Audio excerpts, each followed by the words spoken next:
గతంలో పాస్టర్ల వేతనాలు కానీ, అలాగే క్రైస్తవ మతానికి సంబంధించిన క్రైస్తవులకు ఎక్కడ గత ముఖ్యమంత్రి కనీసం ఎక్కడ హెల్ప్ చేసిన దాఖలాలు లేవు. అంటే క్రైస్తవుడు అని చెప్పుకుంటూ కానీ గతంలో ప్రజలను మోసం చేశారు. కానీ మా తెలుగుదేశం ప్రభుత్వం వచ్చిన తర్వాత మా ముఖ్యమంత్రి నారా చంద్రబాబు నాయుడు గారు పాస్టర్ల వేతనాలు దాదాపు 60,000 రూపాయలు ఒక్కొక్క పాస్టర్ కి నిన్నటి రోజున అకౌంట్ లో జమ చేయడం జరిగింది.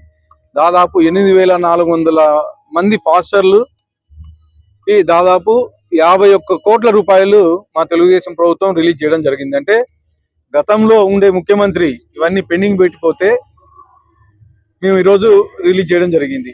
గతంలో గుంటూరులో తెలుగుదేశం ప్రభుత్వం ఉన్నప్పుడు 16 కోట్ల రూపాయలతో ఒక చర్చి నిర్మాణం ప్రారంభిస్తే అక్కడ కానీ ఆపేయించి గత 5 ఏళ్ళలో ఆపేయడం జరిగింది. మళ్ళా ఈసారి ప్రత్యేకంగా 10 కోట్ల రూపాయలు బడ్జెట్ రిలీజ్ చేయించి ఆ చర్చి నిర్మాణం కానీ చేయడం జరుగుతుందని చెప్పేసి తెలియజేస్తాను.